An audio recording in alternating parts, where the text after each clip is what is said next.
राधा राधा रटथी व्याधा सब मिट जाए, कोटि जन्म की आपदा श्री राधे नाम से जाए। नमस्कार, राधे राधे। आप सबका मेरे चैनल द स्पिरिचुअल टीवी 24 में स्वागत है।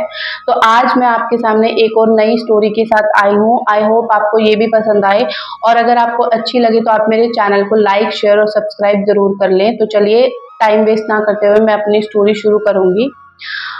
एक बार एक पर्सन थे जिनका नाम गुलाब था। वो बरसाने की धरती पर ही जन्म हुआ उनका, और वहीं पर ही पले बड़े। तो लेकिन वो बहुत गरीब थे। उनकी एक पुत्री भी थी। अब वो गरीब थे, तो वहां श्री जी के मंदिर में वो एक सारंगी बजाते थे, और उसी से ही वहां पर जो दान दक्षिणा जो मिलती थी, जो भी मिलता था, उसी से ही उनका जीवन यापन हो रहा था। उनकी जीविका जो थी वो चल रही थी। तो जब वो सारंगी बजाते थे, तो उनकी जो बेटी थी राधा, उन्होंने उसका नाम राधा रखा था। वो नृत्य करती थी, और उसका नृत्य और उसका मतलब उसका डांस जो था वो इतना आकर्षण वाला था कि आसपास के सब लोग उसका नृत्य बहुत अच्छे से देखते थे। लेकिन जैसे जैसे अब वो बड़ी होती गई, तो आसपास के लोग सब उसको बोलने लगे कि गुलाब, अब लड़की बड़ी हो गई है, अब तुम्हें इसकी शादी के बारे में सोचना चाहिए। तो गुलाब पहले तो उनको इग्नोर करता था, लेकिन कुछ दिनों के बाद उसने जवाब दिया कि मैं इसकी शादी तो कर दूं, लेकिन मेरे पास कुछ शादी के लिए कुछ पैसा नहीं है, कुछ भी नहीं है, मैं इसकी शादी किस तरह करूं। राधा जो थी वो सारे गांव की पुत्री थी। तो उन्होंने कहा कि तू चिंता क्यों करता है, आप लड़का देखिए और हम आपकी हेल्प करेंगे बाय मनी भी और हर चीज से भी। तो गुलाब ने ऐसा ही किया। एक दिन लड़का मिल गया और उसकी शादी कर दी। लड़की से वो अपना इतना प्यार करता था कि वो चली गई, तो वो बिल्कुल एक किस्म से बिल्कुल गुमसुम और सुनसान बैठा रहता था श्री जी के मंदिर के बाहर। तो जब एक दिन वो बैठा हुआ था, उसने अपना खाना पीना सब कुछ छोड़ दिया था। तो जब एक दिन वो श्री जी के मंदिर में बाहर दरवाजे पर बैठा था, तो एक दिन वो आधी नींद में था और आधी जगा हुआ था, कुछ इस तरह से उनकी कंडीशन थी।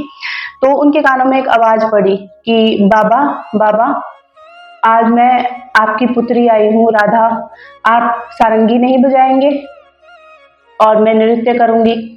तो गुलाब ने नींद नींद में ही थोड़ा आलस में थे, तो उन्होंने सारंगी बजाई और उन्होंने नृत्य किया। अब उस नृत्य में इतना आकर्षण था जो कि उन्होंने पहले कभी फील नहीं किया था। तो उस नृत्य ने उनकी और उस घुंघरुओं की आवाज ने उनके अंतरात्मा तक भी झकझोर दी। तो जैसे ही उन्होंने अपनी आंखें खोली, तो देखा वो राधा उनकी पुत्री नहीं, वो स्वयं श्री राधा रानी थी। तो अब वो उनके हाथ कपकपाने लगे, जुबान तुतलाने लगी, और जैसे ही उन्होंने अपने प्रेम भाव से उनको छूने की कोशिश की, तो राधा रानी जो थी वहां से भाग गई अपने मंदिर की तरफ, और गुलाब भी उनके पीछे पीछे।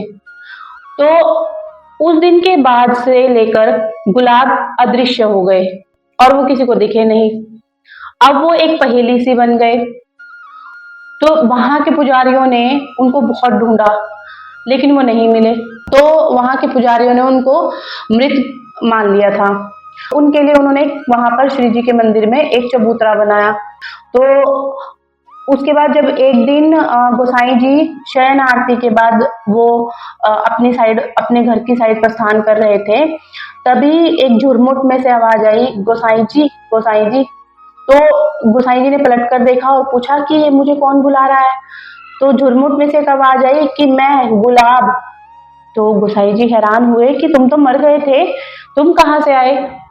तब गुलाब जी ने कहा कि मुझे राधा रानी ने अपने परिसर में लिया है, और मैं अभी राधा रानी को सारंगी सुनाकर आ रहा हूँ, और उन्होंने मुझे ये पान का बीड़ा दिया है प्रसाद के रूप में।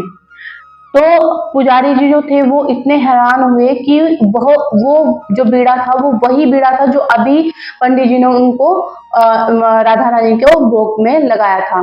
तब गोसाई जी ने उनसे पूछा कि तुम कहाँ रहते हो। तो गुलाब ने अपने चबूतरे की तरफ इशारा किया कि मैं यहाँ रहता हूँ। जो कि उसकी स्मृति में बनाया गया था। तो उस चबूतरे का नाम आज भी गुलाब सखी का चबूतरा है, वो जो कि लोगों के आकर्षण का और लोगों की श्रद्धा का केंद्र है। तो इसके लिए बोलते हैं, राधा राधा रटथी व्याधा सब मिट जाए, कोटि जन्म की आपदा श्री राधे नाम से जाए। जय श्री कृष्ण, जय श्री राधे। आपको स्टोरी कैसी लगी? मुझे तो बहुत अच्छी लगी। मुझे लगा कि आप लोगों के साथ शेयर करना चाहिए। तो आप मुझे कमेंट में जरूर बताएं कि आप लोगों को कैसी लगी। तो मिलते हैं एक नई वीडियो के साथ, तब तक के लिए जय श्री राधे, जय श्री श्याम।